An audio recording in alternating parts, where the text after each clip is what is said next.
黄鼠狼的好心。这个故事呢，发生在很久以前。这还是因为爸爸生病住院，我从外地赶回家来看他，为了照顾他，父女俩倒也是难得有时间好好相处，他便讲起了很多以前的事儿。爸爸也是从爷爷那里听来的，很多年以前，那时候物资匮乏，为了生存，他们需要到很远的山上去砍柴，大多数都是2、3个伙伴一起结伴的。爷爷便有2个经常一同前往的伙伴。这一天，他们和往常一样就来到了山上了。可是那天呢，天太热了，实在受不了了，他们便跑到了小河边。谁知道啊，这一决定险些让他们3个人命丧当场。豆大的汗珠让他们睁不开眼睛，急吼吼地冲到了河水中，刚洗了把脸，就听到奇怪的叫声。他们抬起头一看，3个人都愣住了。当场他们看到了什么呢？没错，2只豹子。这2只花豹子自然也看到了他们，眼中凶光乍现，慢悠悠的向他们走了过来。其中有一个人反应快些，嘶哑着声音大声吼道：“快到深水的地方去！” 3人来到深水区，河水淹到了他们的肩膀处，仅剩头部露在外面。那2只花豹子就站在浅水的地方，身子往前探，却一直不敢真的走过来。双方就这样僵持不下。这2只花豹子也是相当聪明的，虽然他们不敢往深水区去，但他们就这样一直在浅水区守着。眼看天渐渐黑了，再这样僵持下去，他们还是得死在这儿。就在这个时候，诡异的一幕出现了。有一只硕大的黄鼠狼突然从不远处的草丛里窜了出来，看了看站在河水中央脸色苍白的3个人，又看了看2只还在等待的花豹子，然后昂首挺胸的朝着花豹子走了过去。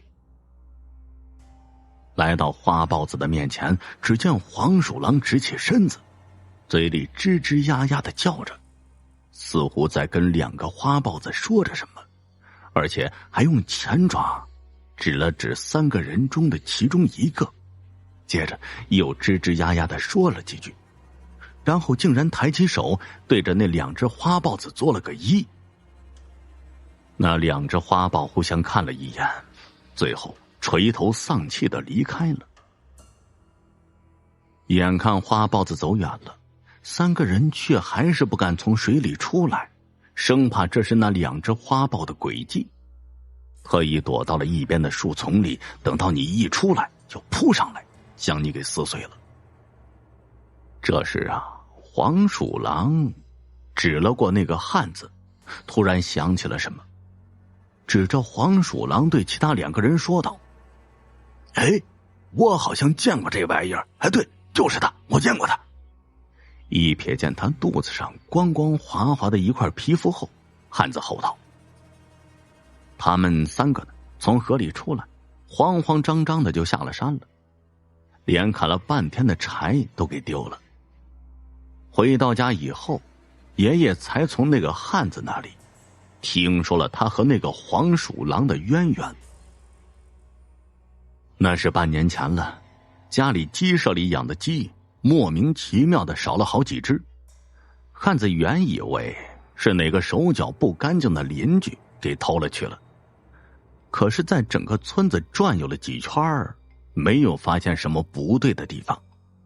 于是他决定守株待兔，趁着夜色偷偷的躲在门后面，看看究竟是哪个鳖孙子敢来他家偷东西。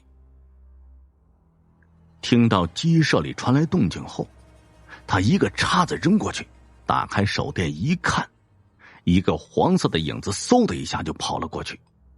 他追到了屋后面，这才看清楚是一只黄鼠狼。这只黄鼠狼的肚子被叉子刺破了，血正在不停的往外流。可是啊，他却跑不开，只是围着石堆不停的跑着，就是走不远。这一人一黄鼠狼就这样围着石头堆不停的打转。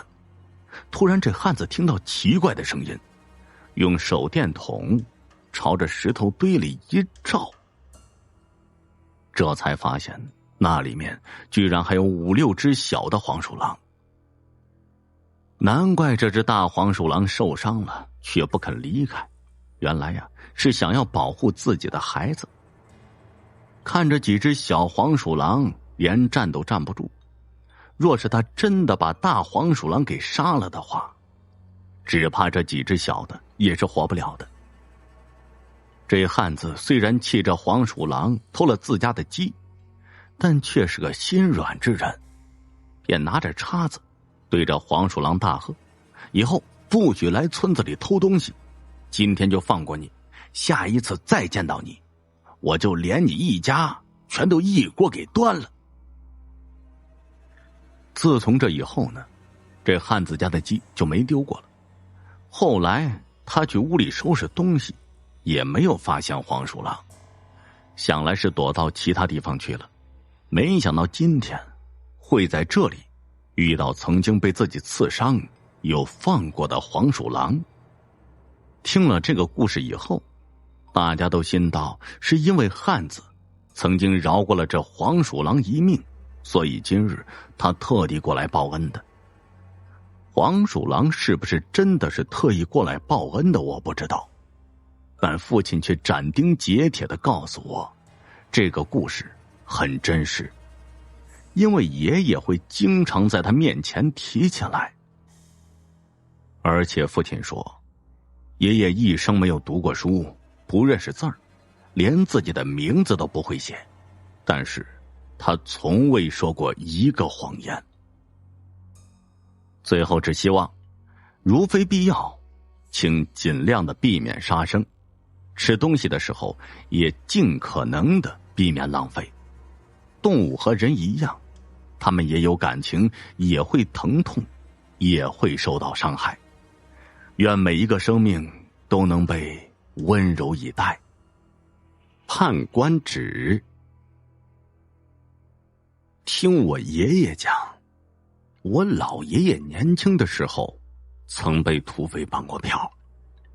在当年，如果有钱人家被绑票，可以用钱将人赎回来，可我家穷，所以老爷爷就被土匪留在山上当了土匪了。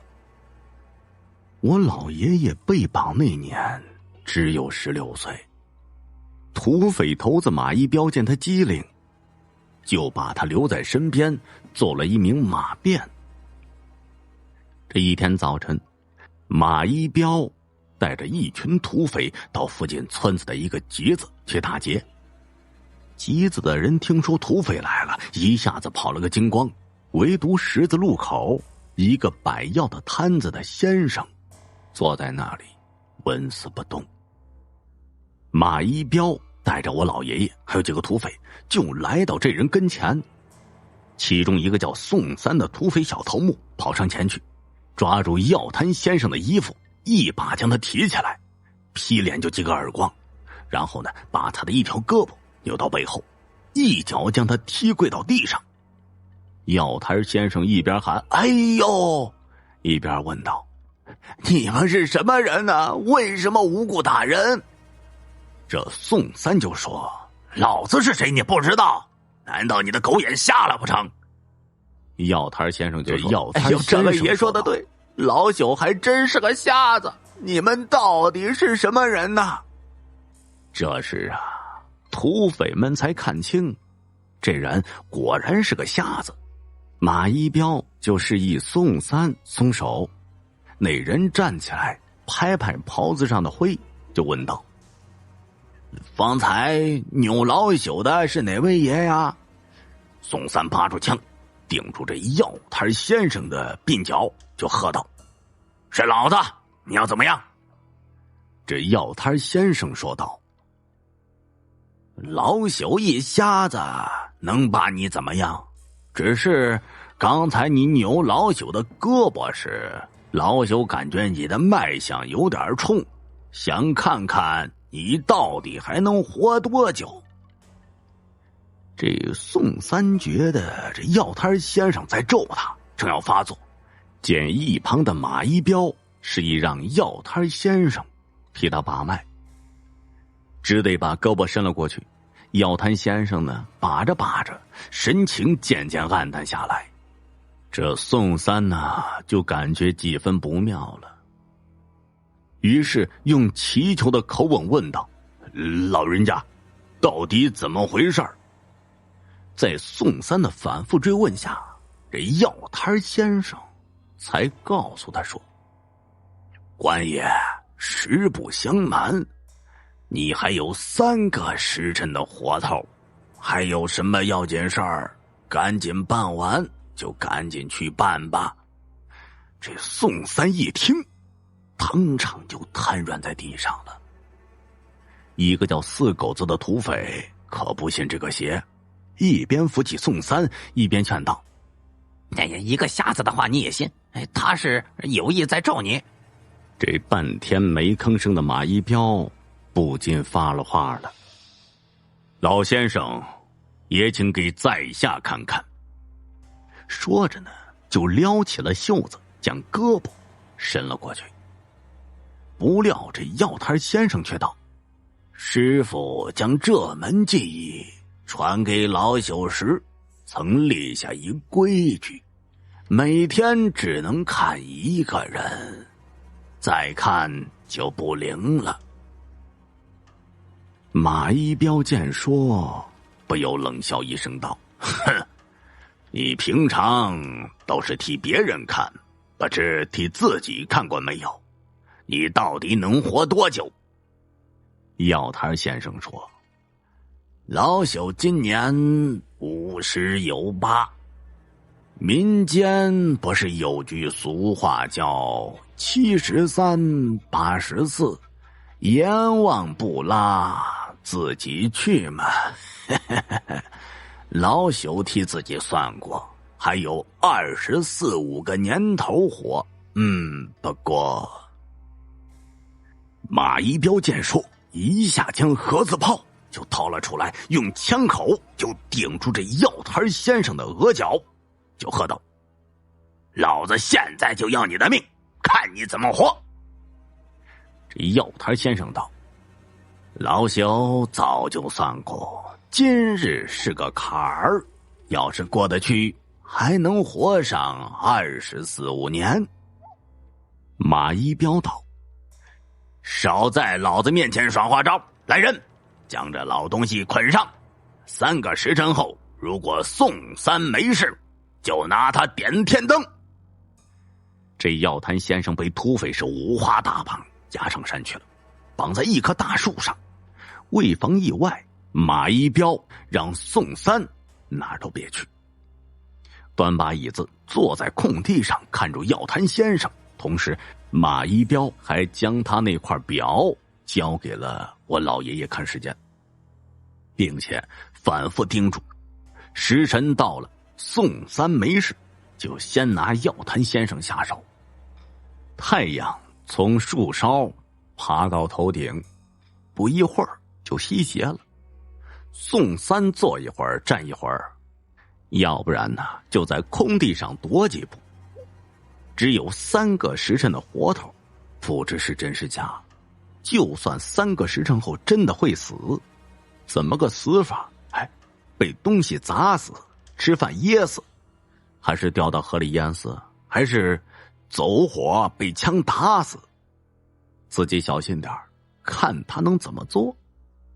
宋三独自在那胡思乱想，药摊先生则是被绑在那里一声不吭。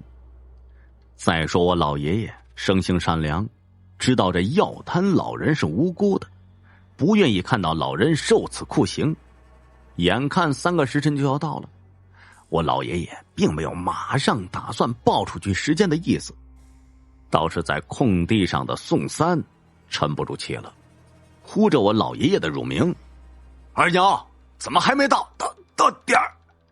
这一句话没说完，突然不知从哪里飞来一只大黄蜂，钉在他的脖子上。他随手一拍，黄蜂拍死了，毒针却刺进了肉里，脖子很快肿起来，不一会儿就封住了喉咙。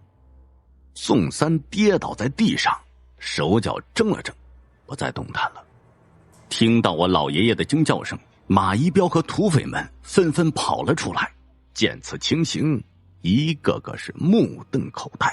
最后马一彪跑到树下，亲自为药摊先生解开绳子，连连赔罪，并当即设宴为他压惊。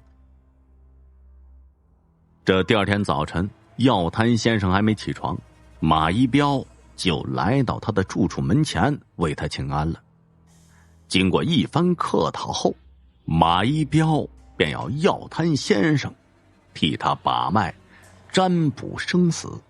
这药摊先生把完脉啊，就说道：“大当家的，我说了实话，您可不要见怪。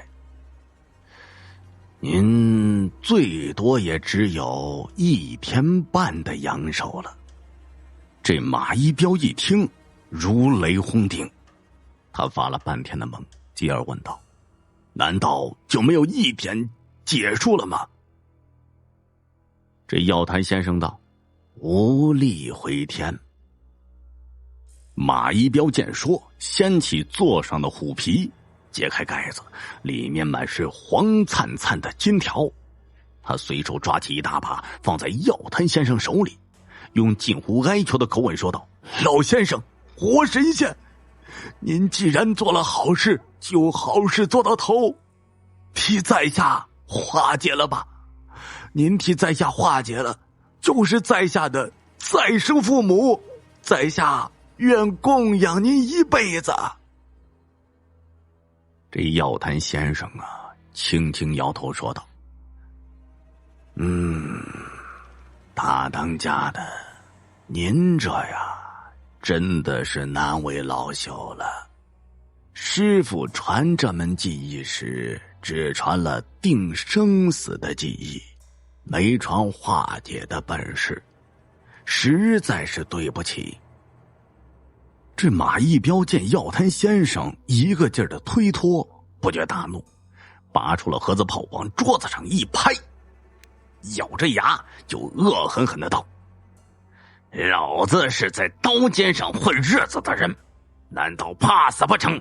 听风口，你也是活腻了，那好，就让你给老子填棺材底。”说着就朝着药摊先生的脑袋就是一枪。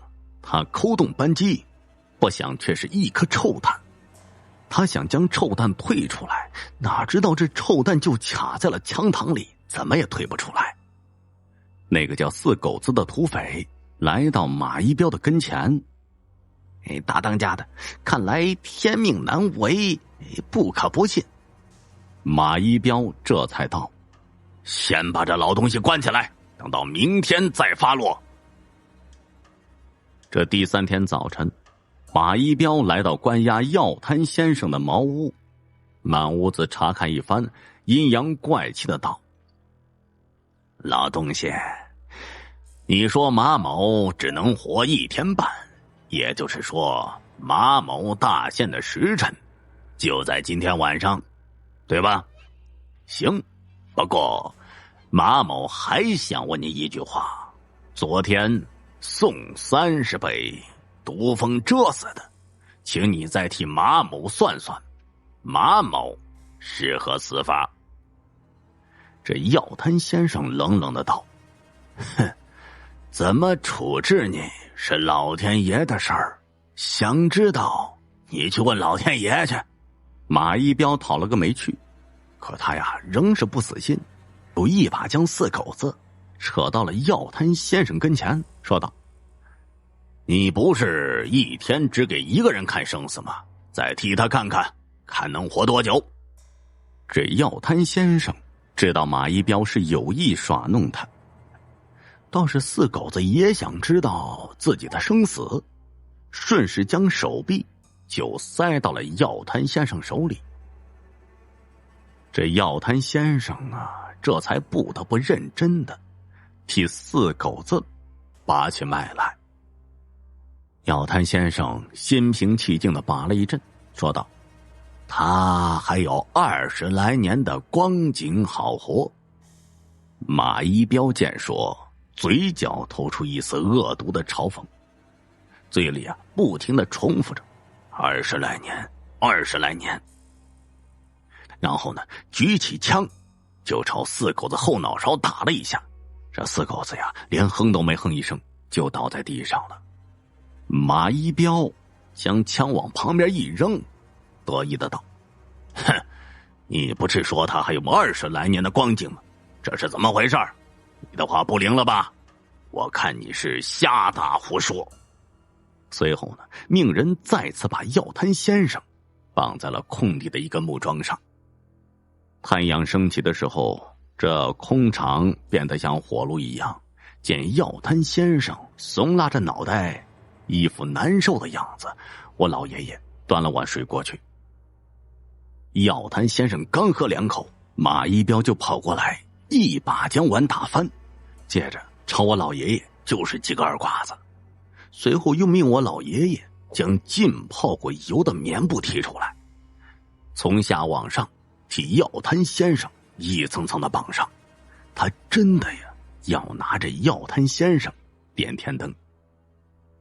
当这布快绑到脖子处时，我老爷爷实在忍不住就哭道：大伯，实在对不住你，我这也是没法子，不知道您还有什么需要我帮忙的地方，您尽管说。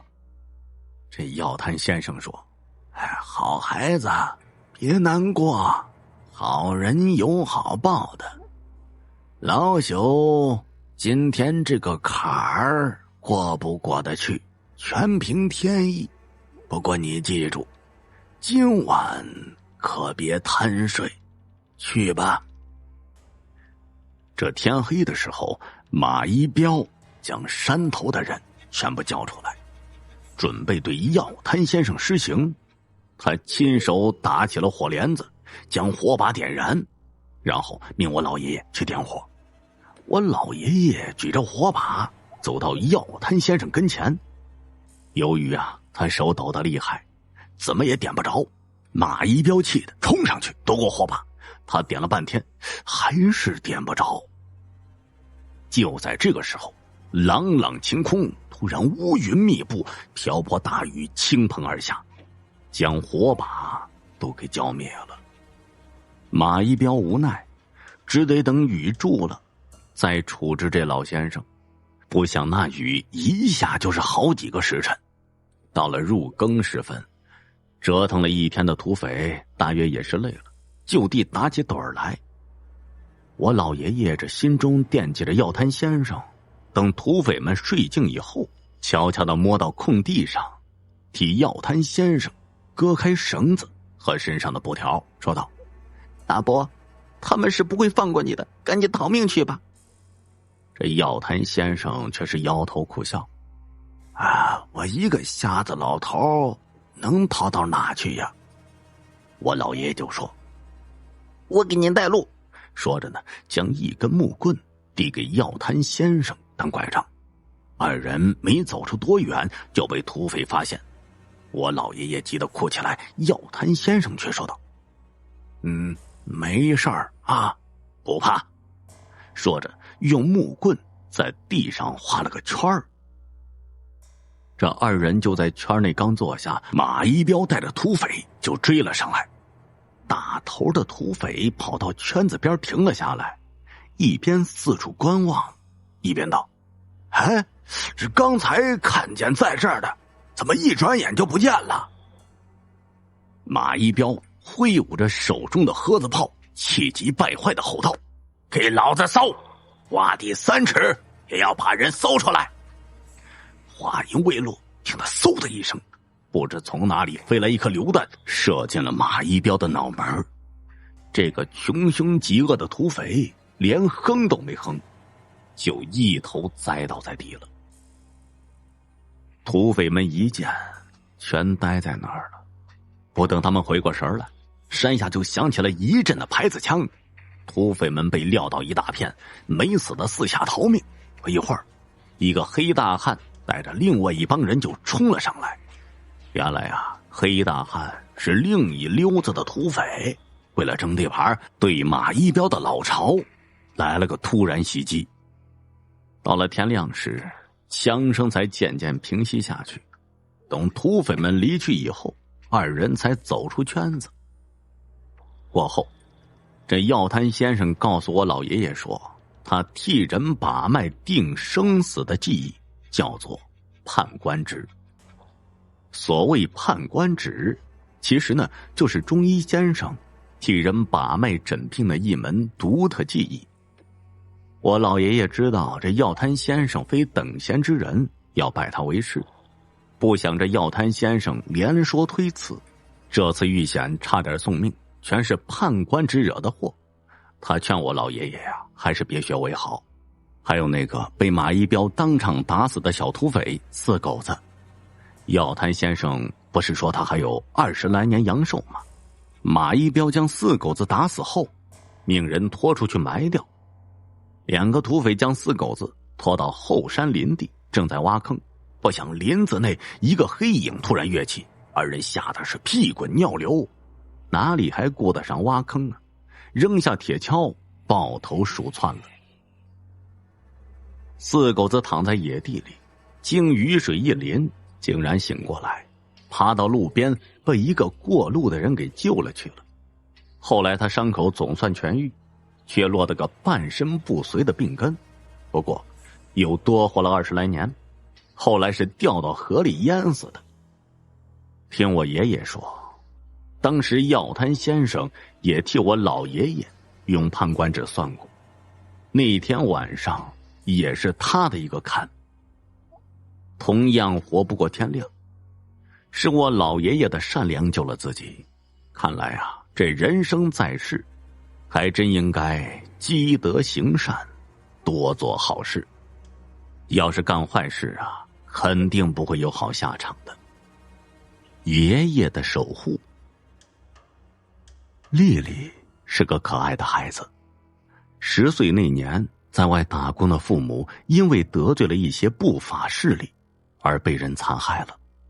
从此呢，他就和年迈的爷爷一起生活。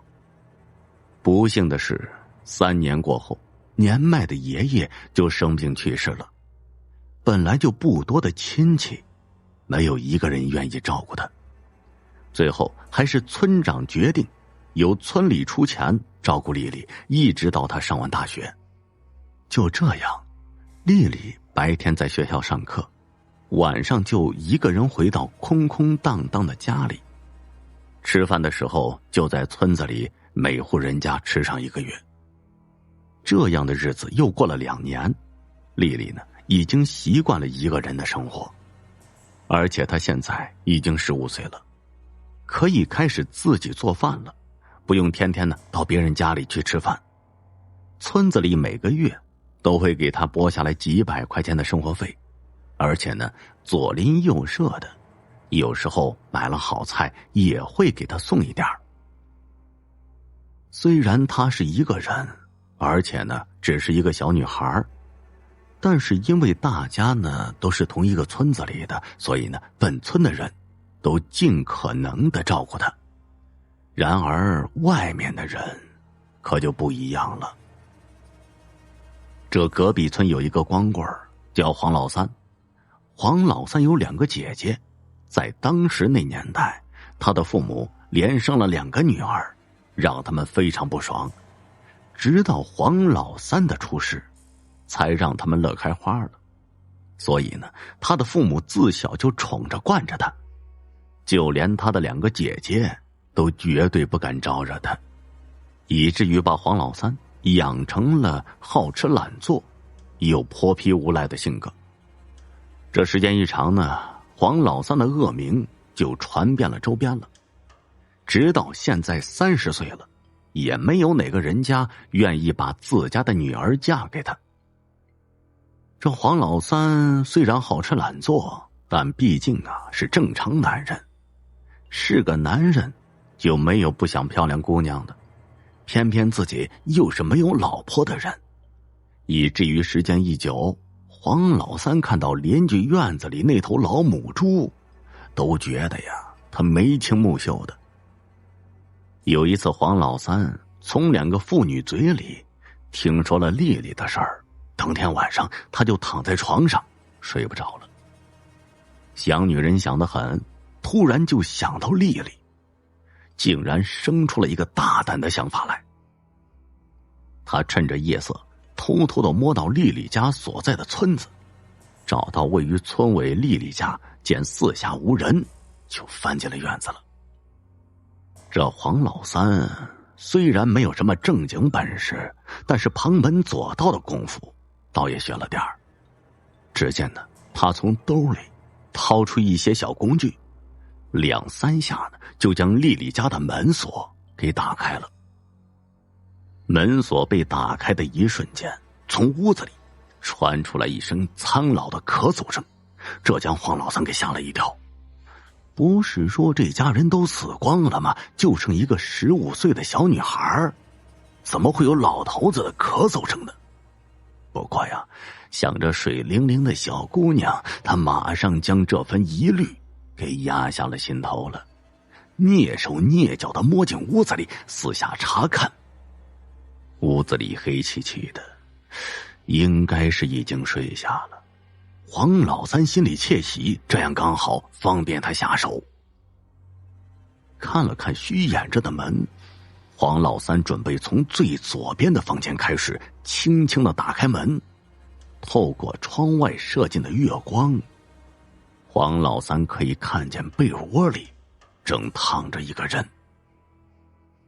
黄老三3步并作2步，迫不及待来到床边，悄悄的掀开被子。此时内心的激动已经露出了阴笑了。然而低头一看，黄老三顿时就傻了眼了。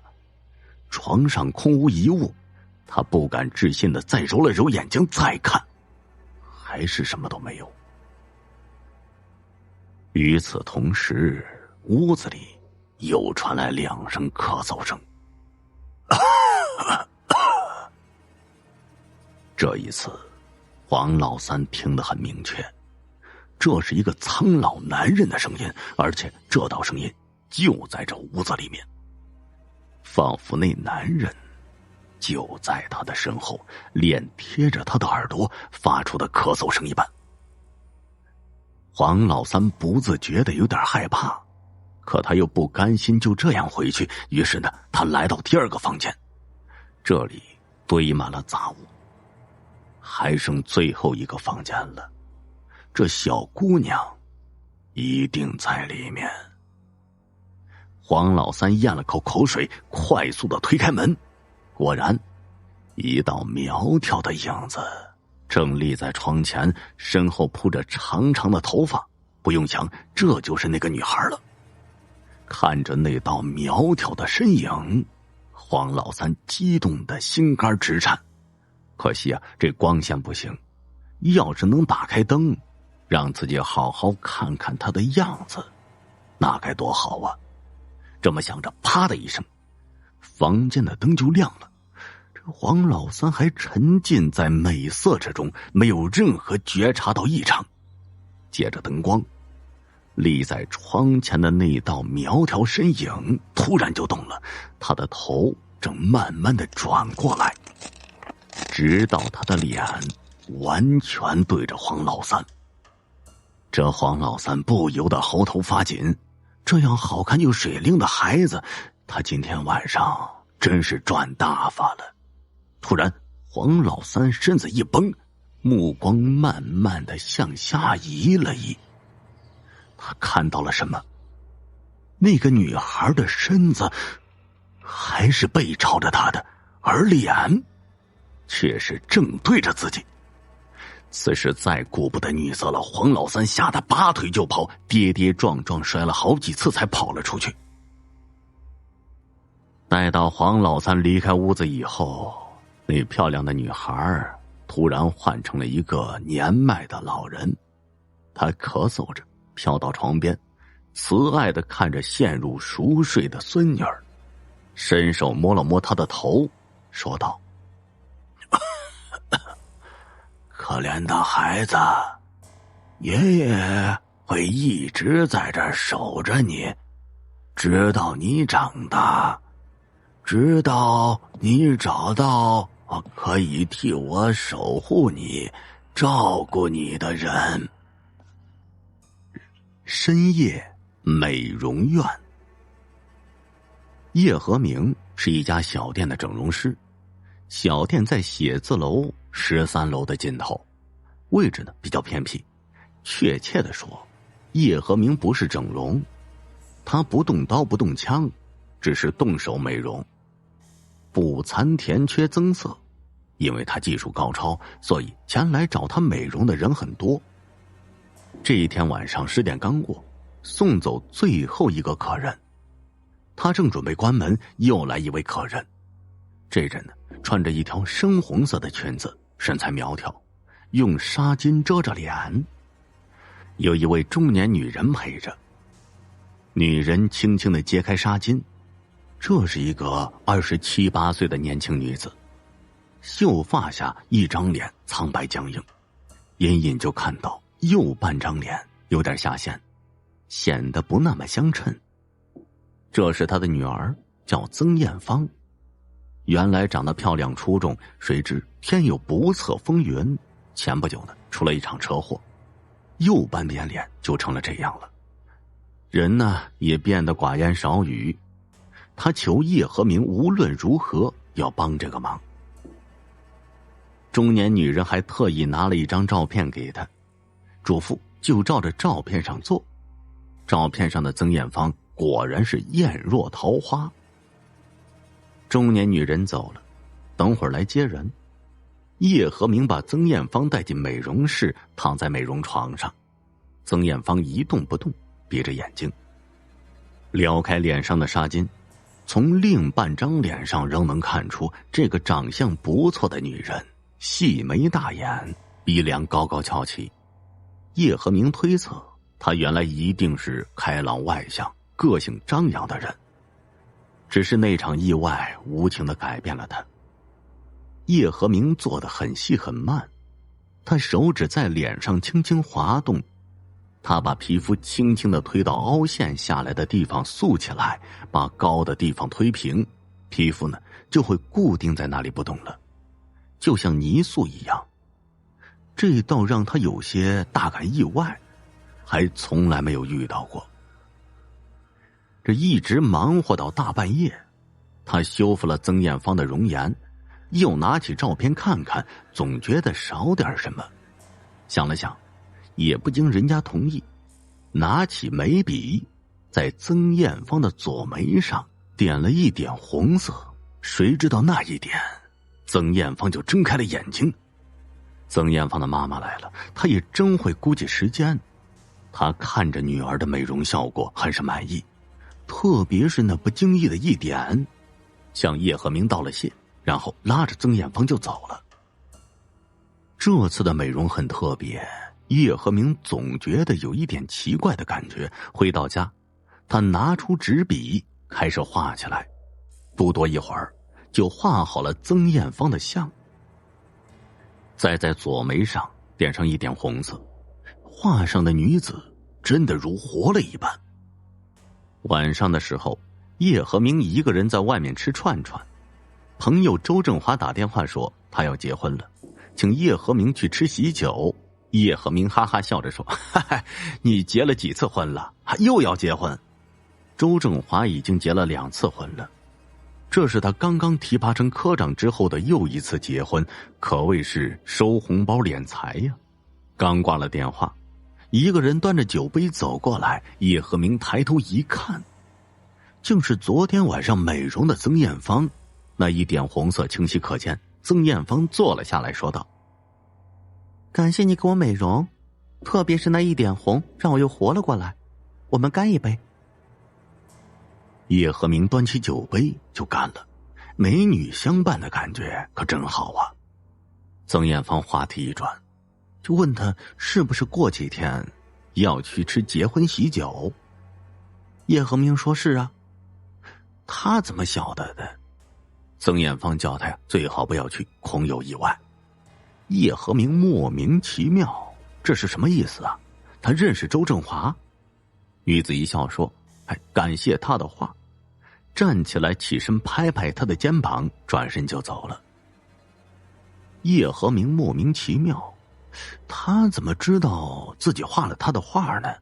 回到屋里，叶和明迫不及待的想看看刚才的画，出门的时候就放在桌子上，可这时他到处找都没找到，那幅画竟然不翼而飞了。转天他去参加周正华的婚礼，婚礼按部就班的进行着。在来宾的见证下，第一个程序就是由新娘的父母把新娘交到新郎周正华的手上。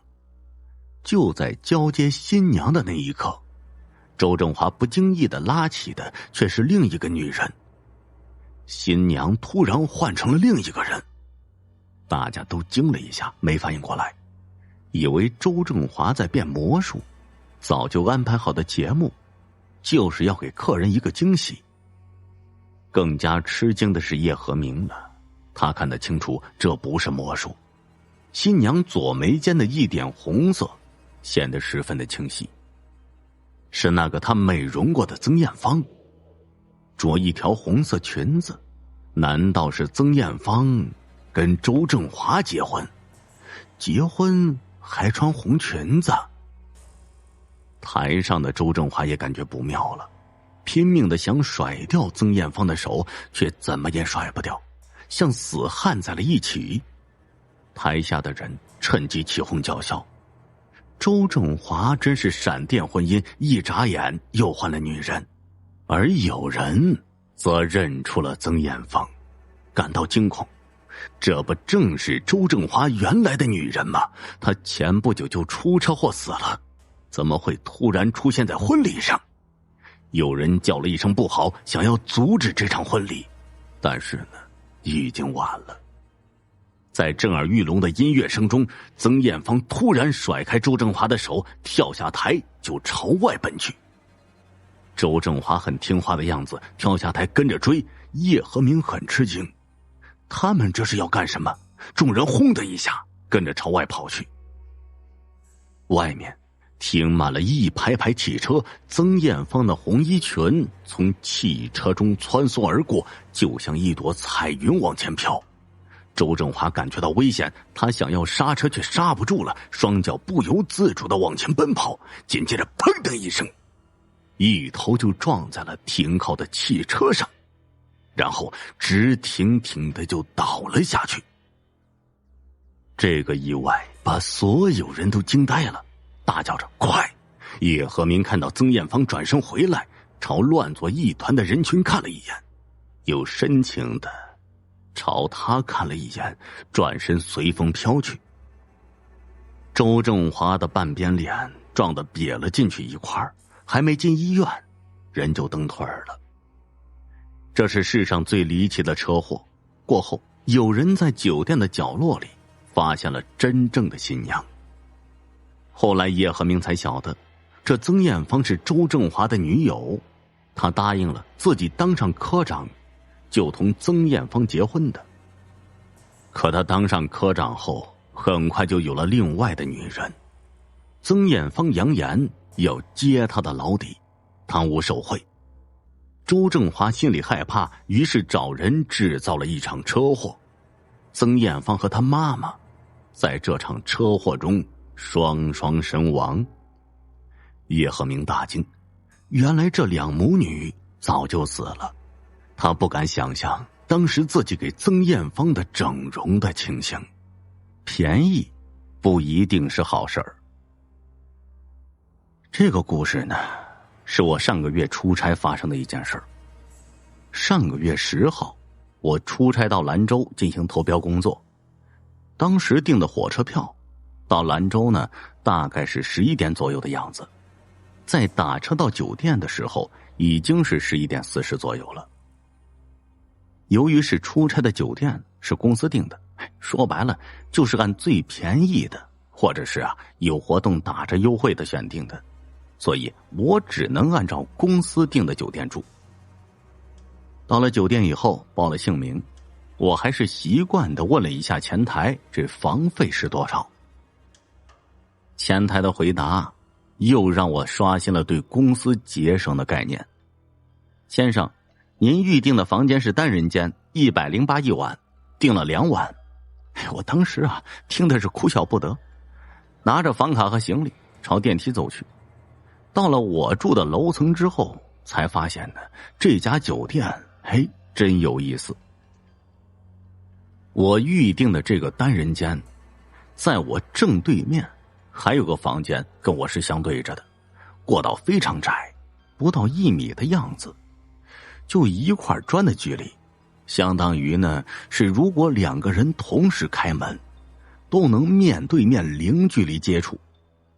而这一层楼呢，只有这2间房间是这样的，而其他房间都是跟正常酒店的一样，一排过去，排得整整齐齐。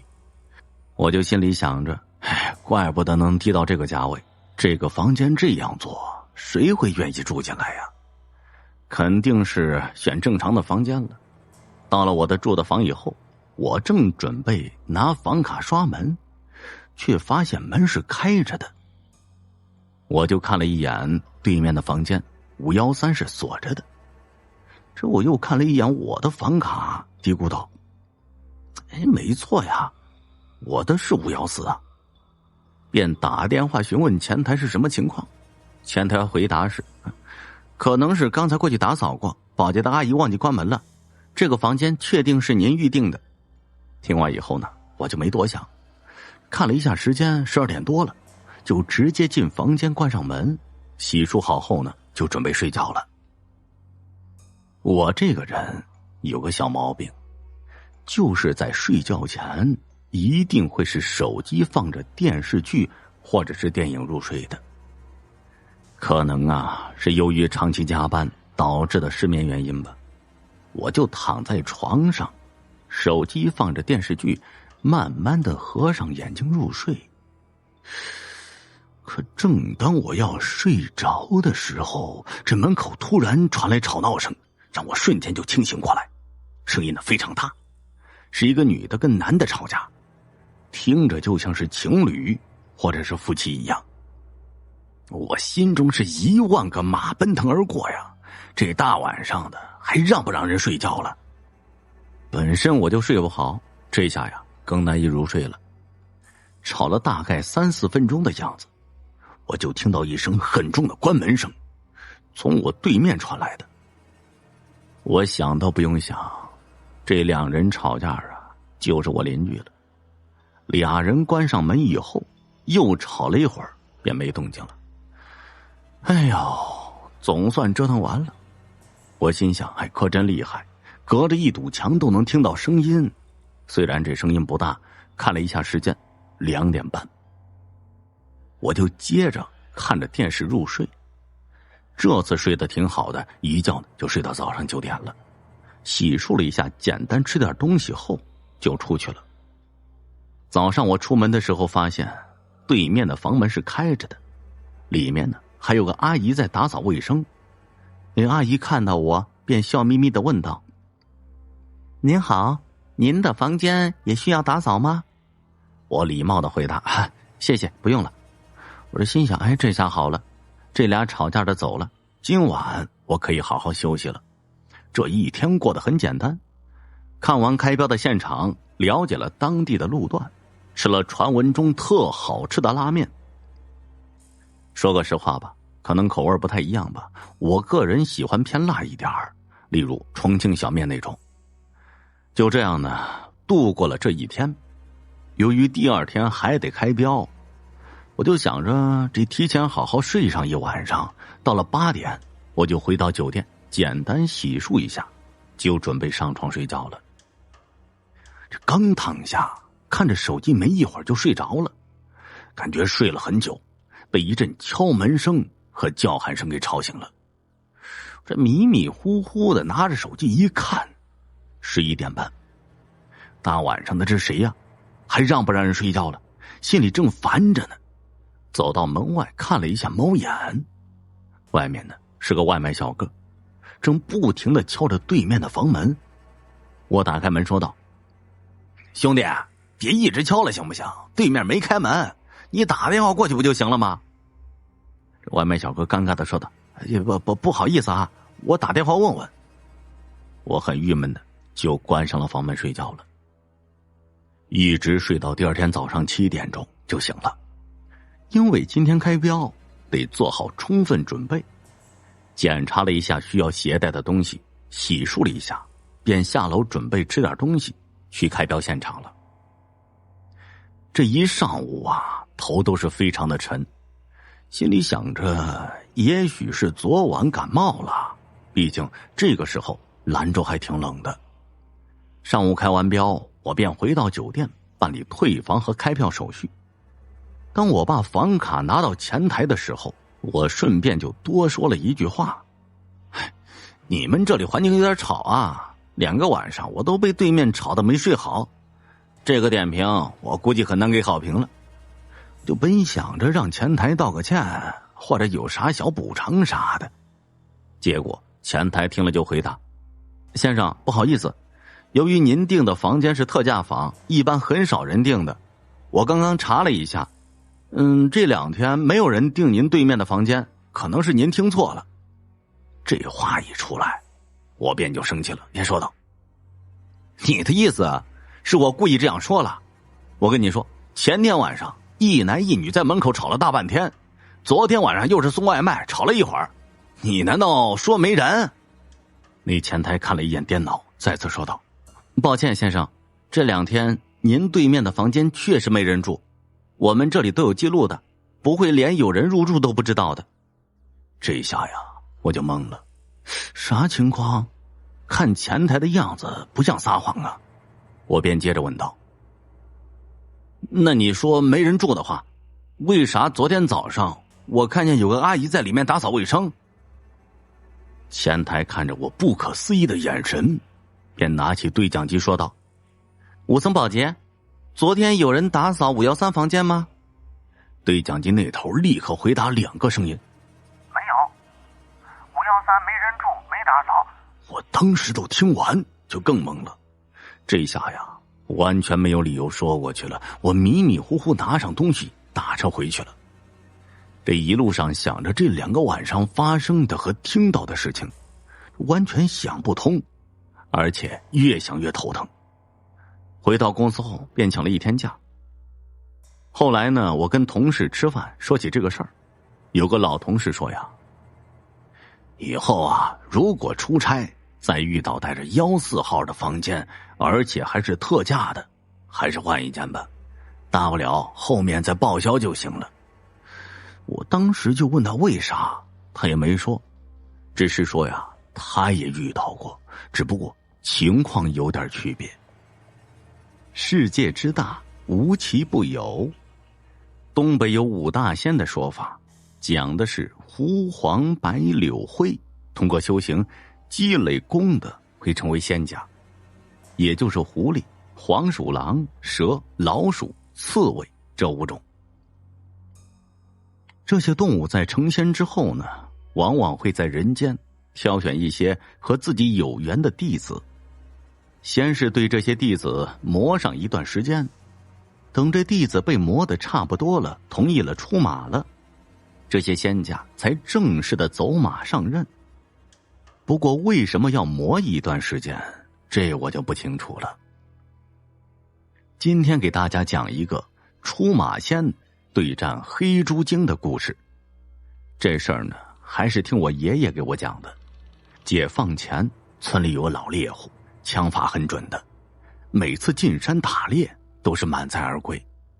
这老猎户无儿无女，一个人几亩田，农忙的时候就种田，农忙结束就进山打猎。这小日子嘛，过得也是逍遥自在。这有一年就下了老大的雪，进山的路都被封上了，老猎户也进不了山，只得待在自家小院里。这有一天夜里，老猎户就听见自己的小院门口哐哐当当有人砸门，院子里的狗也汪汪的叫着。这老猎户就寻思着，这大晚上的谁来呀？平时也没人呢，披件棉袄就出去了。打开院门，黑漆漆的，根本就没有一个人。嘟囔两句，关上门就回屋里了。一夜无事，第二天老头起床要做饭吃，就发现自己厨房里晾晒的腊肉、野味儿全都没了，一夜之间全都消失了，就剩下的什么大白菜、玉米棒子啥的。仔细找了一圈，也没有发现老鼠洞。最后啊，不得不把剩下的白菜、粮食、玉米全都装在一个大缸里，用菜板子盖上缸盖，防止有什么动物偷吃。吃过晚饭以后，又仔细检查了一下自己藏好的粮食，这才踏实的去睡觉了。等到夜里，又听见有人哐哐的砸门，这次老猎户直接抄起了猎枪就出去了，打开院门，又是什么都没有，也管不了什么了，直接朝着黑夜中放了一枪，关门回屋睡觉了。这第二天早上起来，只见那白菜、玉米、粮食全都没了，菜板呢也被掀翻到一边。这老猎户知道肯定是碰上不干净的东西了，赶紧就去找村子里的大神。据说呀，这个大神专给人家评这种邪事儿。这第三天晚上，大神直接在猎户家里住下，二人就商议好了，等那敲门声响起，照就去给开门。然后呢，就关门回屋睡觉，剩下的事情就交给大神自己办了。这果不其然，夜里那砸门声又来了，咚咚咚。老猎户又像往常一样去开门，关门回屋睡觉。当他回屋子以后，就发现坐在床上的大神气质不一样了。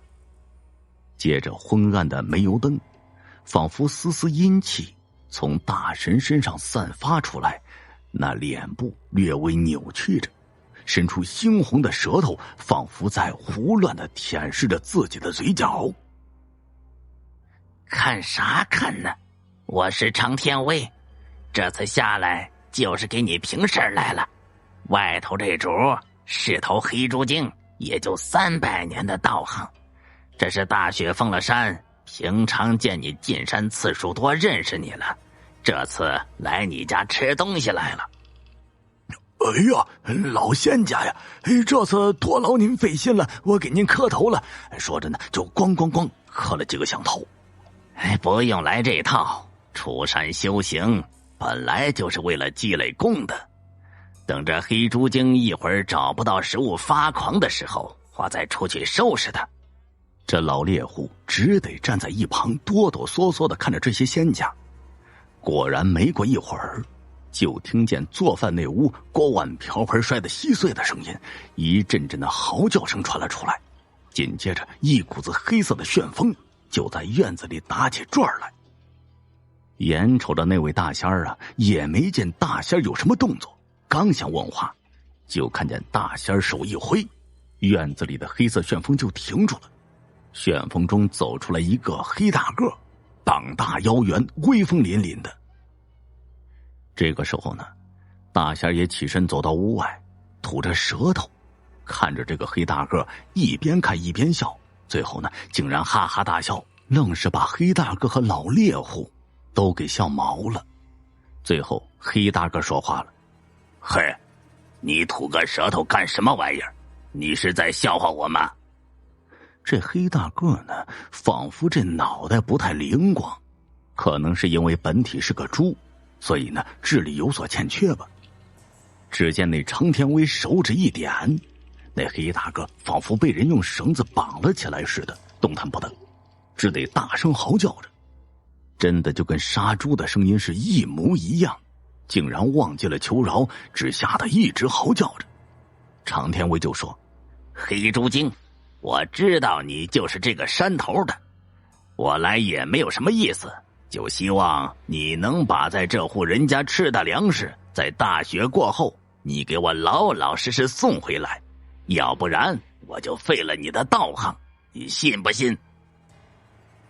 嘿嘿，大爷，我吃进肚子里的东西就没想着能吐出来的，别以为我怕了你，我也是修行了300多年，真拼了这条命你也未必能降得住我。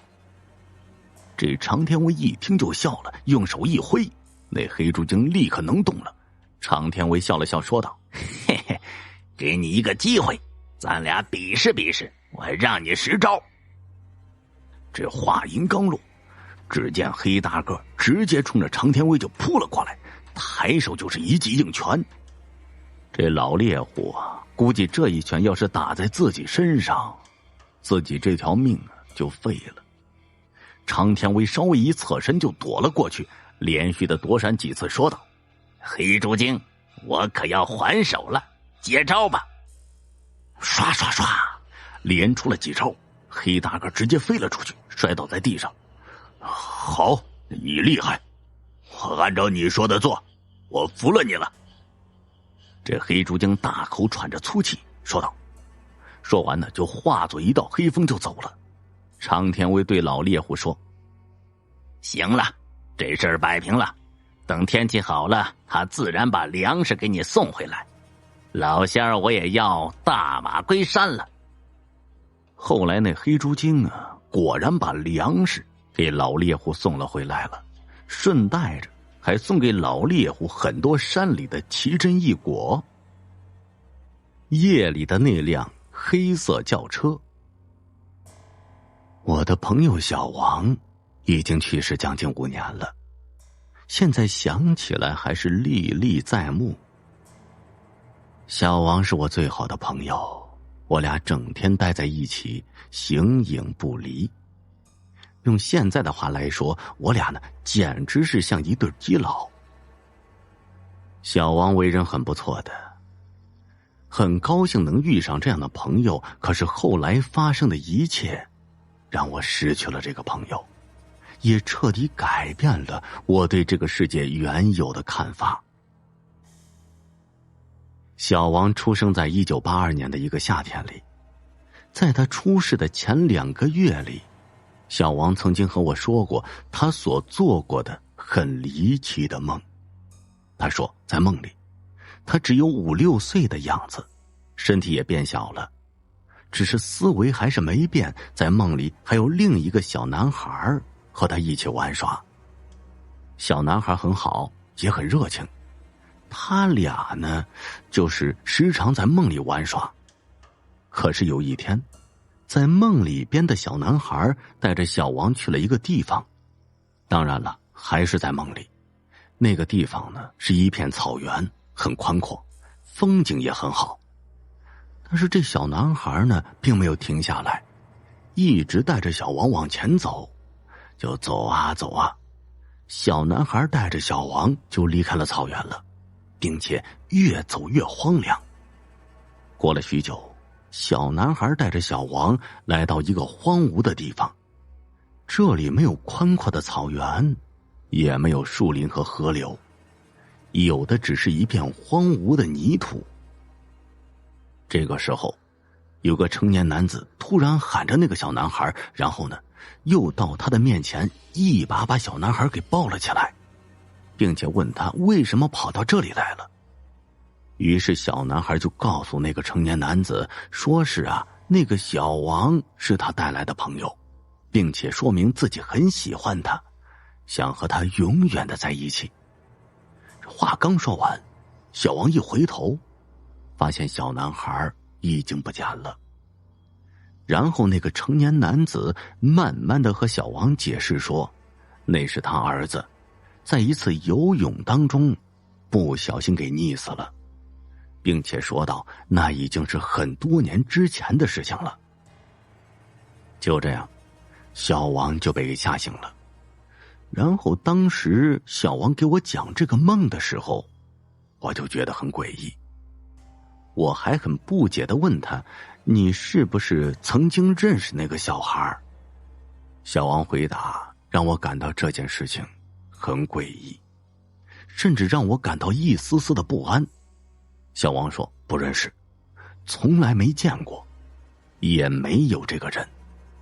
对于这件事情毕竟是发生在小王身上的，对于小王我只是叫他注意安全，别太放在心上。后来我便也没有在意，就这样时间一天天的过去，李小王告诉我事情已经过去差不多2个月了。后来他又告诉我一些在他生活中遇到很诡异的事情。这第一件事情呢，有一天小王下班的时候已经是半夜12点了。因为当时小王在加班，他说在回来的路上就闻到有烧纸的味道，就是那种烧给死人的那种纸的味道，那种感觉让人非常的反感。我当时就对他说，这有什么奇怪的，我也经常碰到这种情况啊。可是小王的话让我接不上话了，他就说到他家很远的路程他都闻到了，甚至在他家门口都能闻到。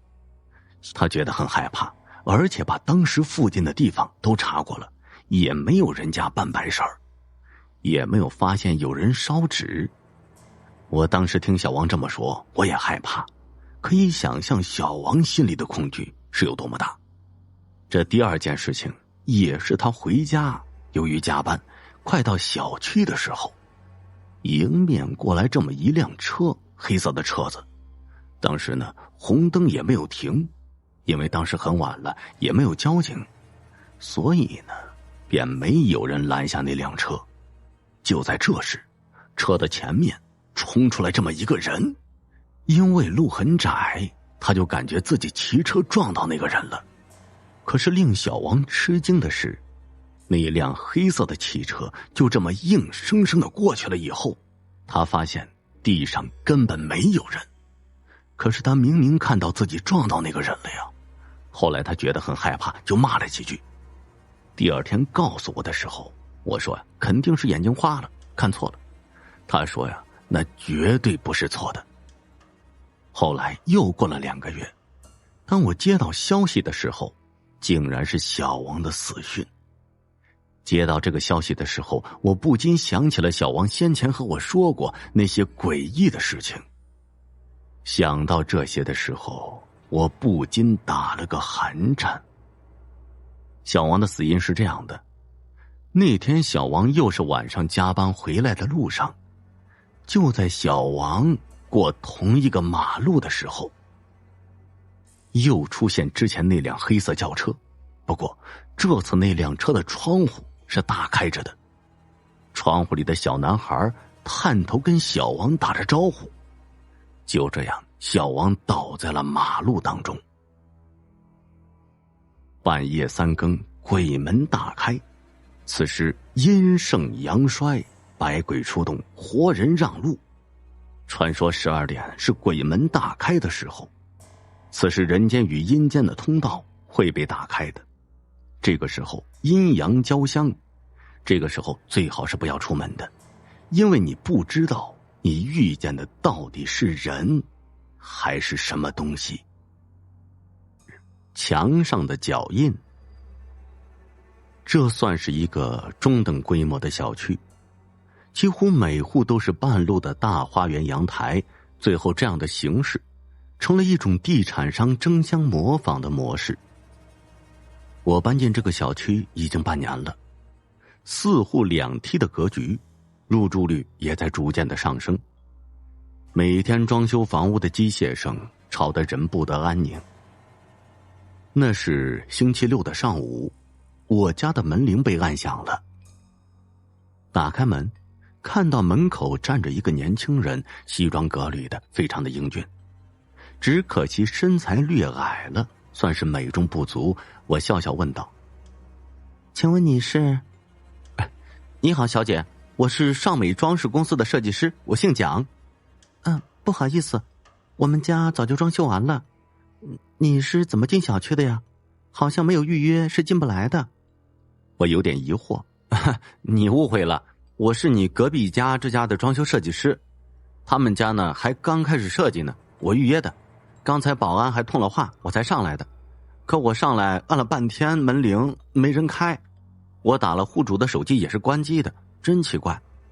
你们是邻居，如果还是联系不上他们，你能不能在遇到他们的时候帮我转告一下，我明天再来，或者让他们尽快联系我，设计图纸我都弄好了。我看到他手上设计稿纸一大卷，就笑着说道：好的，如果我遇见他们就来告诉他们。虽然你知道现在的邻居不如以前了，其实彼此也不大走动的。我明白，尽力而为，我也会设法联系他们的。打扰你了，那我走了，再见，谢谢你了啊。我微笑着点头，看他走进了电梯，反手将门锁上，继续我那副十字绣。我觉得比往常不在状态，绣品需要宁静的心态。正午时分，我突然感觉特别的劳累，脖子也酸疼起来。正想起来活动下身体，突然听见隔壁有开锁的声音，好像不止一个人在说话。于是对着镜子捋顺了头发，照了照，就去开门了。果然是隔壁的住户来了，我自我介绍，我们彼此问好，夫妻俩很和蔼。原来那位先生长期出差，为了这次购房装修，特地回来和装修公司订方案的。而那位太太是字画行的，卖现代画，也卖些仿古字。我说你们家还没装修好，才刚开始订方案，如果有什么不方便，要歇歇脚啊，就来我家坐坐。那位太太高兴地说：这太好了，谢谢你啊，我先生姓胡，我姓蒋，以后叫我蒋姐就行，我应该比你大。这么巧，你姓蒋，你们请的设计师也姓蒋，这也是缘分了。对了，你们那位设计师找不到你们，刚才给我留信说等你们回来和他联络一下。蒋姐就高兴地问：小蒋回来了？又回头问身后跟着的一位中年男子：曹经理，你不是说小蒋回老家一趟有急事儿吗？他已经回来了，你怎么不告诉我呢？那位曹经理用异样的目光看着我，半天才回过神来说：没什么大事儿，可能是办完就回来了，一会儿呢我联系一下他。胡先生插话道：就是，我太太很满意小蒋的方案，特地把我叫回来看的。你们又说他回家请了假，你们公司可要负责到底啊，我们要用小蒋的方案。那是自然，小蒋代表的是公司，他的方案我们一起敲定的，我也十分了解细节，你们尽管放心。他们进了自己的屋子，开始四处查看又讨论方案，我不便打扰他们，就和他们道别了，回家关上门准备吃午饭。中午呢，我有午休的习惯，大约1点钟的时候就开始迷迷糊糊睡着了。突然听到有开门的声音，我奇怪，我先生这个时候难道下班，还是什么东西忘记带了？就起身走出卧室，没有人，门也是关得好好的，真奇怪。我向窗子望去，发现周遭的景致有点不大一样。我怎么住的是1楼啊？我明明是9楼啊！外面的园林很美，可我的半敞开花园是阳台，怎么变成了小花园了？和客厅的玻璃门也不见了，只是一道栅栏拦着，突然从门口推开栅栏，走进了一个人。我看他的装束奇怪，穿着仿佛是过冬那种厚棉旗袍，梳着发髻。那女子仿佛我不存在似的就走了过来，从我身边直接走了过去。我还没有反应过来，他突然停下看了我一眼，笑了笑说道：怎么，13姨太你也在这里？说着就走出我的阳台后不见了。门铃大作，我惊醒过来，这才发现是个梦。可那么真切，我赶紧起身，慌张的边跑边问道：谁呀？来了来了！我打开门愣了一下，啊，曹经理，有事儿吗？我探头看了隔壁的门房是锁着的。你好，怎么称呼？叫我小兰就可以。你能跟我过这边房间看一下吗？蒋姐他们人呢？方案已经定了，他们走了，我们开始正式装修了。好，你稍等，我拿一下钥匙。我进门拿上钥匙，关了自家的房门，就跟着曹经理进了隔壁的房子了。房子还是水泥地，这里交付的都是毛坯房。你这边请，小兰。我跟着曹经理来到后阳台处，曹经理站在那里良久，我看着他的背影，似乎他在抽泣。果然，他边转身边擦着眼泪。哎呀，我不知道该怎么说。这户人家找我们装修公司，小蒋，就是你说见过那位设计师，是被派来做主设计的。小蒋为人很好，很勤奋。他家乡在山区，很穷困。他家里兄弟姐妹多，而他是唯一上了大学的，是家里的希望。你知道，不用我说的，他也就是家里主要的经济来源。我明白，可是你和我说这些。你知道承重墙吗？我当然知道，怎么了？承重墙是不可以拆除或改造、打断等等，这不安全。这没错，谁都知道。你看后阳台这两边的墙。看到了。你看这边靠近厨房的一段墙，里面其实就是承重墙，是拆不得的。可是小蒋第一次来的时候，那位也是姓蒋的太太，想把后阳台并进餐厅，还想把厨房做成敞开式的，那样就必须动着承重墙。当时我也在场，开工仪式其实头一天就做过了，我特别吩咐过工人，这后阳台两边两段墙不要砸，特别不要重砸，而房子其他角落都要用锤敲几下。其他的仪式我们也是按照当地风俗办的，点香供柚子，烧了纸。有这么讲究吗，曹经理？我们家当时什么也没做呀。没做总比做错了好啊。怎么？这里有什么地方做错了吗？有。小蒋第一次接受主设计任务，他毕竟年轻啊，有些话他不听。当时他为了使客人满意或者接受我们的大致方案，就想妥协一些客户的局部想法。当时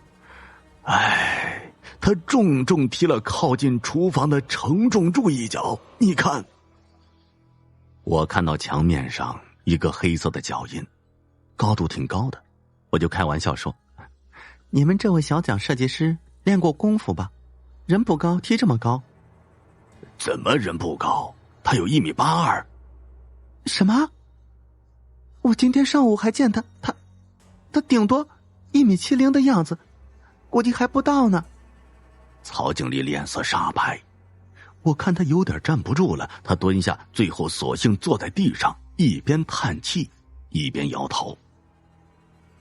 我就有点奇怪了，就说：怎么了？你对这位设计师不满意吗？曹经理看了我一眼说：你得帮一下我们。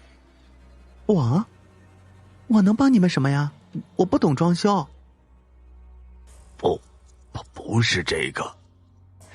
小蒋死了4-5辆车子碾过去，当时就不行了，送到医院根本就没救了，腿全断了，可以说简直是4分5裂。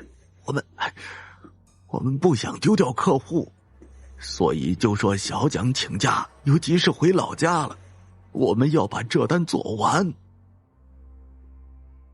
我不等他说完，就夺门逃了出来了。我逃出隔壁的房间，冲出来却是一片田野。我想，我一定是在做梦，肯定是的。我用力掐着自己，叫自己醒过来，可是不疼，也醒不了。接下来怎么办？我往前奔跑，身上一摸，没带手机，又是哭笑不得。如果是在梦里，能打手机吗？我继续往前跑，回头一看，意料中什么房子也没有，都是田野。我看见远处似乎有路，就朝着往前飞奔，身轻如燕。梦里的行动就是方便呢。到了路上，我发现是条窄窄的山路，再往前就是半人高的杂草，茂密得很，挡住了我的视线。我就小心地往草丛深处走，突然远处有车开过来的声音，我焦急地返回路中间，犹豫着，兀自琢磨着这梦中搭车是否有意义。突然那车底一声巨响，好像是炸了轮胎，歪斜着朝我冲了过来。我惊叫起来，那车斜着越过草丛就没有声息了。我探头想看个究竟，突然一声剧烈的爆炸声响起，我脚下不稳，一踩空就直接坠了下去。我大叫着，还在想，这下该醒了，该醒了。果然我醒了过来，门铃在响。虽然我是一身冷汗，可是踏实了许多。我终于醒了，这该死的噩梦。我到门口没有开门，告诫自己看清楚是谁再说。我拿开挡住猫眼的福子，往外一看，只见曹经理和小蒋说笑着。曹经理说：“哎呀，怎么还没开门呢？他能答应吗？”小蒋笑着说道：“肯定，上午他帮我传信来着。”我放声尖叫：“小兰，小兰！”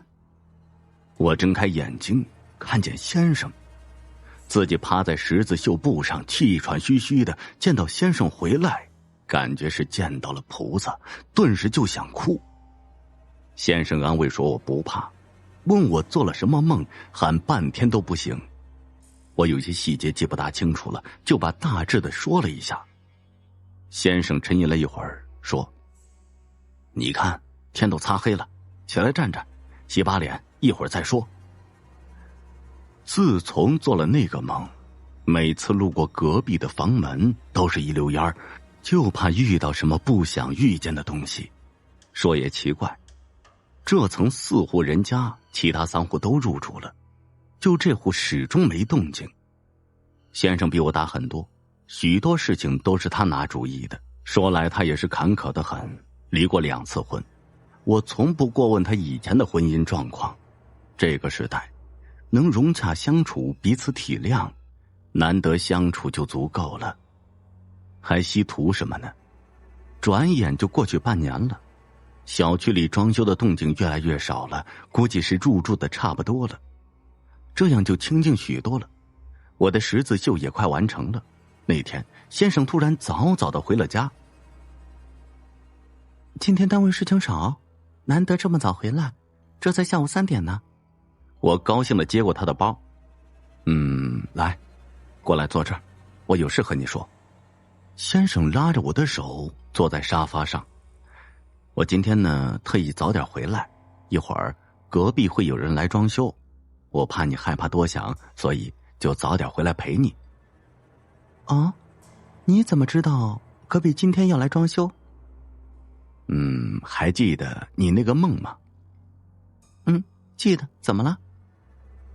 我想这其中可能有蹊跷，就设法在管理处查了一下，不仅查到隔壁的房主，也查到那个装修公司。确实出了点意外，你别害怕，其实呢也是正常的事情。隔壁卖给了一对夫妇。没错，他们找的装饰公司主设计师确实也姓蒋。参与监督的是他们的设计部主管曹经理，只是出了点意外。他们想进一批木材，比市价便宜。可能是曹的关系，你看了设计图就会明白他们为什么要那么多木料了。设计全部是仿古的，也是那对夫妇的意思。这样装修虽然很贵，但似乎那位太太十分坚持。他们4人呢一起去进货，路上出的事故，和你梦里说的差不多。翻下去的不是什么悬崖，只是个沟壑，但是呢车起了火了，所以夫妇2个直接就去了。小蒋反应快，逃出了车外，但是摔重了，没能起来。天黑以后被路过的车给碾了。那曹经理呢？我开始发抖了，先生握住我冰凉的手。他也跳了，车炸之前，但是受伤严重，一直昏迷。上个月也去了。唉，这些你是怎么知道的？他们公司说的，还给我看了图纸，说很可惜，很好的设计方案。这时候隔壁有了动静了，我们2个人坐着，没开门去看。我看了看先生。那现在来的是什么人？他们的亲戚把房子转卖了。会不会有什么问题？不会了吧，逝者飘远了吧？为什么现在才告诉我？你怕我会发神经？不是，先生摸摸我的头，知道这个结果就可以了。难挨的往往是过程。幽冥之祸。据《河东记》记载，唐文宗大和8年，也就是854年的夏天，长安城仍是如往常一般预热，大街上亮白一片，行人都是艳艳的，连街边的柳树也都是无精打采的垂着。街头一处巷子里住着一个名叫段和的进士。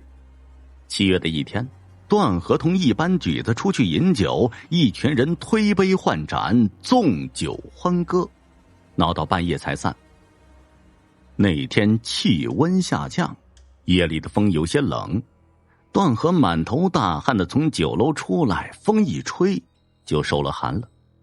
回家之后便病倒了，他在床上躺了1个多月，喝了不少的汤药，才渐渐有好转的迹象。外面暑气蒸腾，段和卧床日久，只觉得身上黏滞滑腻，十分的难受。忙叫仆人烧了水，痛痛快快洗了个澡。不料这么一折腾，他只觉得头昏眼花，双腿发软，仿佛被抽掉经脉一般，软绵无力，便斜倚在桌边懒洋洋的打盹儿。院子里蝉声鸣冽，段和头昏脑胀，神思飘忽，视线漫无目的的在院子里扫过，目力所过之处仍是笔墨纸砚，桌椅炉瓶，旧时家陈，这些他熟悉的不能再熟悉的东西，那些东西呀，都灰扑扑的，有的上面还结着蜘蛛网，看着令人心烦，像是他生病这些日子仆人偷懒所致的。这段和心下恼怒，正想将视线投往窗外，忽然一股冷风涌进来，他不禁打了一个寒战，下意识地紧了紧胸口的衣裳。抬头的刹那，惊恐地发现屋子里呈现出某种令人胆寒的异象。斜对着他的墙角，片刻之前还是好好的，现在竟然有一缕黑色的烟气升腾而起，那烟气越聚越多，越聚越浓，渐渐形成一个实体。定睛看去，赫是一个彪形大汉。那汉子光着膀子，只在腰间围着一块布，身上肌肉虬结，似有拥有无穷力量一般。他傲立于段河面前，精神抖擞，顾盼自雄，用一种非常热络的口吻对段河说道：看你病成这个样子，为什么不娶媳妇儿呢？身边也好有个人照顾，要是突然病死了，那可怎么办呢？有你这么说话的吗？段河心想，不过从他出现的情形来看，面前这位明显不是人，而是一个鬼。一个鬼无端出现，热情的建议自己娶妻，这绝不是什么好事儿。想到这里，段河心里有了计较，回句道：在下是个举子，家境贫寒，无意娶妻。那鬼哈哈一笑道：哈哈，段兄多虑了，现在有个好人家的女儿，容德可观，家世贵贤，财力雄厚，有很多陪嫁，根本不用你出钱，这事儿就能办成。我来做个媒人，你看怎么样？段河又道：在下虽然中了进士，但并未获得一官半职，多年寒窗，尚未成名，怎么敢想娶妻之事？段河想啊，自己已经表明态度了，那鬼也会知难而退了吧？谁成想那鬼却并无放弃之意，接着说道：我辈都是通情达理之人，不讲究那些俗套，就不按照6礼来迎娶，也没有什么大不了的。我现在就为君操办此事。段河还没有表态，那鬼呢便走出房门，消失在门口。不一会儿，那鬼便折返回来，喜气洋洋地说道：新娘子来了。没有父母之命，媒妁之言便娶妻，这种事情无论如何不能发生在自己身上。段河正想挣扎着从榻上下来，把这自告奋勇上门提亲的鬼给轰出去，就在此时，从门口升起一股旖旎的香气，那香气似有形一般，伸出悠长的触手，涟漪般的徐徐蔓延，渐渐充溢了整间屋子。段河不禁呆了一呆。这时4个身着玄色劲装的男子抬着轿子从大门走进院子，那花轿金碧辉煌，仿佛公主出嫁时的銮驾一般。轿子后面还跟着4个人，其中2个男人手中拿着精美的妆奁和衣箱走了几步，将箱子置于庭前的台阶上，还有2个婢女。这2个女子皆是容貌娇美，堪称绝色。轿子抬到门前的台阶前便停了下来，轿帘被一股无形的风卷起，内里伸出一只纤纤素手，那手玲珑秀美，仿佛锦缎一般，闪烁着和悦的光泽，小指微微翘起，似一弯仙月，但是一只手便已经美得惊心动魄，若露出脸来，不知是何等的风华。他侧身从轿内移出，段河抬起眼帘，不期然地瞥见眼前闪过一抹艳丽的红，定眼看去，只见那女子身上披着金丝绣线的华丽嫁衣，头上附着飘飘荡荡的大红盖头，金袖之间弥散出淡淡的香气，莲步轻移，由那鬼引领着，如扶风弱柳一般，环佩叮当地走进屋内。段河看在眼里，心神不由一荡，然而转念之间又想起这伙人来历不明，自己若是轻易答应下来，恐有后患，于是渐渐镇定下来，端坐不动。进入阁中之后，那鬼随手关了门窗，又放下床边的帷帐，然后走到段河身边对他说：吉时已到，请新郎新娘入洞房吧。段河扭过脸去，面若寒霜。